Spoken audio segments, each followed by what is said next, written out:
సహజంగా ఇప్పుడు ప్రతి ఒక్కరికి కూడా బీపీ, షుగర్, థైరాయిడ్ రకరకాల దీర్ఘకాలిక వ్యాధులతో బాధపడుతున్నారు కదండి. అయితే చాలా మంది రైస్ మానేసి మిల్లెట్స్లోకి వచ్చేస్తున్నారు, ఇవే తింటున్నారు, చిరుధాన్యాలు తింటున్నారు కదా. మీ సైడ్ ఇవి బాగా పండుతున్నాయి కదా, ఏది ఎక్కువ బాగా పండుతుంది, అలానే వాటి ఉపయోగాలు ఏంటి, మిల్లెట్స్ తినటం వల్ల కలిగే ఉపయోగాలు ఏంటి?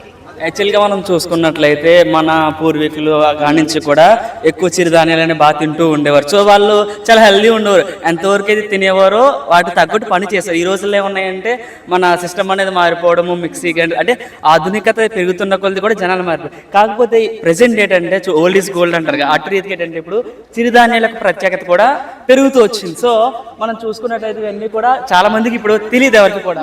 ఇవి వచ్చేసి అండుకొరలు, అరికెలు, గంటులు, సాములు, ఇవన్నీ కూడా మిల్లెట్స్ అన్నమాట. సో ఇందులో రైస్ కంటే ఎక్కువ ప్రోటీన్స్ ఉంటాయి, పోషకాలు. రైస్ చూసుకున్నట్లయితే మనకు ఒక కార్బోహైడ్రేట్స్ మాత్రమే ఉంటాయి. సో దీంట్లో డిఫరెంట్ ప్రోటీన్స్, పీచు పదార్థాలు ఎక్కువ ఉన్న పద్ధతులు చూస్తుంటే ఇవి ఎక్కువ ఆర్గానిక్గా కూడా మనం ఫ్రేమ్ చేసుకోవచ్చు. అంటే దేశీయ ఆవు మూత్రముతో, జీవామృతాలతో మనం దీన్ని గ్రోత్ చేసుకోవచ్చు. మంచి దిగుబడులు ఉన్న చిరుధాన్యాలను మనకు లభిస్తున్నాయి. అలాగే తక్కువ వాడుకోవచ్చు, సేంద్రియంగా కూడా ఈల్డ్ వస్తూ ఉంటుంది. ఆరోగ్యానికి కూడా చాలా బెనిఫిట్స్ ఉంటాయి. చూడండి మనం ఇక్కడ పాయింట్ చూసుకుంటే రక్తహీనత, మలబద్ధకం, ఎందుకంటే పీచు ఎక్కువగా ఉంటుంది కాబట్టి ఫుడ్లో మలబద్ధకం. అలాగే చూడండి రాగులు, చోటు జావ అనేది ఎర్లీ మార్నింగ్ తాగడం, షుగర్ అనేది చాలా కాలుష్యం దాని నుంచి లభిస్తుంది కాబట్టి ఎక్కువ దీన్ని మేము ప్రిఫర్ చేసుకుంటే చిరుధాన్యాలు ఎక్కువ పోషకాలు వస్తాయి, మంచి హెల్దీ ఫుడ్ అని మనం చెప్పుకోవచ్చు.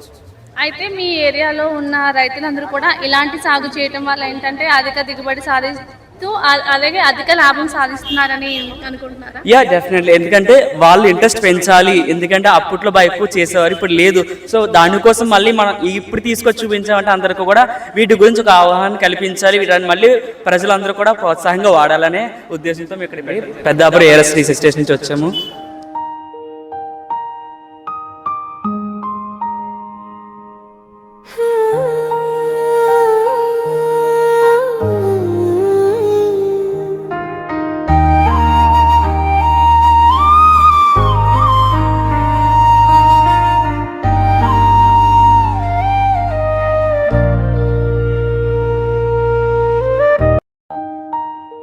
మీ గోదావరి ఛానల్ను సబ్స్క్రైబ్ చేయండి, లైక్ చేయండి, షేర్ చేయండి.